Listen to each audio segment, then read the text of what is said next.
आप देख रहे हैं हिंदी माइक। मैं हूं आपके साथ पल्लवी त्रिपाठी। नजर डालते हैं दिन भर की बड़ी खबरों पर। सबसे पहले रुख करते हैं कोरोना आंकड़ों की तरफ।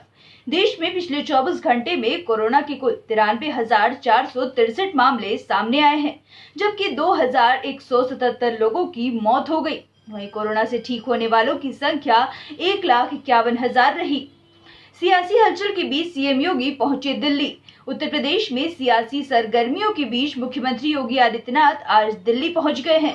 योगी दिल्ली में केंद्र सरकार और भारतीय जनता पार्टी के कई बड़े चेहरों से मुलाकात करेंगे। आज मुख्यमंत्री योगी ने गृह मंत्री अमित शाह से उनके आवास पर मुलाकात की। वह कल सुबह 10:45 पर पीएम मोदी से और उसके बाद जेपी नड्डा से 12:30 पर मुलाकात करेंगे। हाईकोर्ट के निर्माण रोकने से इनकार करने के आदेश को सुप्रीम कोर्ट में चुनौती। दिल्ली हाईकोर्ट द्वारा कोविड-19 महामारी की दूसरी लहर के दौरान सेंट्रल विस्टा पुनर्विकास परियोजना को रोकने से इनकार करने के बाद याचिकाकर्ता अन्या मल्होत्रा और इतिहासकार वृत्तचित्र फिल्म निर्माता सोहेल हाशमी ने दिल्ली हाईकोर्ट के 31 मई के फैसले पर रोक लगाने की मांग की है। उन्होंने दावा किया है कि हाईकोर्ट ने याचिका को बिना किसी जांच के फेस वैल्यू के आधार पर खारिज कर दिया। नड्डा ने बताया, दिसंबर तक होंगे कोरोना के 200 करोड़ टीके। भाजपा के राष्ट्रीय अध्यक्ष जेपी नड्डा ने कहा कि आज हर महीने देश में 1 करोड़ टीकों का उत्पादन हो रहा है। जुलाई अगस्त में यह बढ़कर 6 से 7 करोड़ हो जाएगा। सितंबर तक हमें उत्पादन 10 करोड़ टीके प्रतिमाह हो जाने की उम्मीद है। उन्होंने कहा कि पहले देश में टीकों के केवल 2 उत्पादक थे, जो अब 13 हो गए हैं और दिसंबर तक 19 हो जाएंगे। दिसंबर तक देश में 200 करोड़ टीके उपलब्ध होंगे। ये हमारा रोड मैप है। जितिन प्रसाद के भाजपा में शामिल होने पर कांग्रेस नेता मोइली का बयान आया सामने। वरिष्ठ कांग्रेस नेता व पूर्व मंत्री वीरप्पा मोइली ने कहा कि कई नेताओं ने नहीं बल्कि सिर्फ जितिन प्रसाद ने पार्टी छोड़ी है। वह हमेशा से संदिग्ध थे। मोइली ने आरोप लगाया कि जितिन प्रसाद धर्मनिरपेक्ष नहीं थे, वह जातिवाद नेता थे और यूपी में जातिवाद राजनीति करना चाहते थे। उन्हें कई पद दिए गए। उन्होंने कहा कि जिम्मेदारी हमेशा पार्टी की विचारधारा के प्रति समर्पित लोगों को देना चाहिए।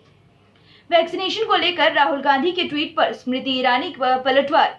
राहुल गांधी ने अपने ट्वीट में लिखा था कि वैक्सीन के लिए सिर्फ ऑनलाइन रजिस्ट्रेशन काफी नहीं, वैक्सीन सेंटर पर वॉक इन करने वाले हर व्यक्ति को टीका मिलना चाहिए। जीवन का अधिकार उनका भी है जिनके पास इंटरनेट नहीं है। इस पर स्मृति ईरानी ने लिखा, कहत कबीर बोया पेड़ बबूल का, आम कहां से होए, समझने वाले समझ गए होंगे। केंद्र सरकार ने पहले से ही वॉक इन रजिस्ट्रेशन के लिए राज्यों को स्वीकृति दे दी है। भ्रम न फैलाएं, टीका लगवाएं। कोरोना संकट में सिर्फ पुरी में निकलेगी रथ यात्रा। यह उत्सव कोविड-19 संबंधी प्रोटोकॉल के सख्त अनुपालन के बीच केवल पुरी में आयोजित होगा। ओडिशा में 12 जुलाई को निर्धारित वार्षिक रथ यात्रा से 1 माह पहले राज्य सरकार ने गुरुवार को घोषणा की है कि इस साल भी श्रद्धालुओं को उत्सव में हिस्सा लेने की अनुमति नहीं होगी। साथ ही पिछले साल उच्चतम न्यायालय की ओर से जारी किए गए सभी दिशा निर्देशों का अनुष्ठान के दौरान पालन करना होगा। फेसबुक लाइव के दौरान एक्टर सुवो चक्रवर्ती ने की सुसाइड की कोशिश। फेसबुक के लाइव सेशन में उन्होंने कहा कि वह काम की कमी और अपने पिता की मौत की वजह से परेशान हैं। अपनी परेशानी बताते हुए उन्होंने नींद की गोली खाकर आत्महत्या करने की कोशिश की। रिपोर्ट के अनुसार एक फेसबुक यूजर ने फोन कर पुलिस को पूरी घटना की जानकारी दी। इसके बाद कोलकाता पुलिस ने मौके पर पहुंचकर सुवो चक्रवर्ती की जान बचाई।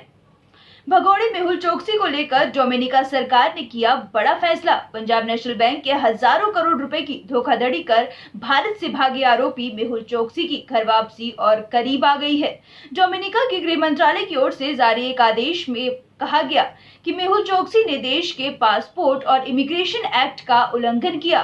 वह गलत तरीके इस्तेमाल करके देश में घुसा, इसलिए उसे पासपोर्ट एक्ट के तहत प्रतिबंधित अप्रवासी घोषित कर दिया गया है।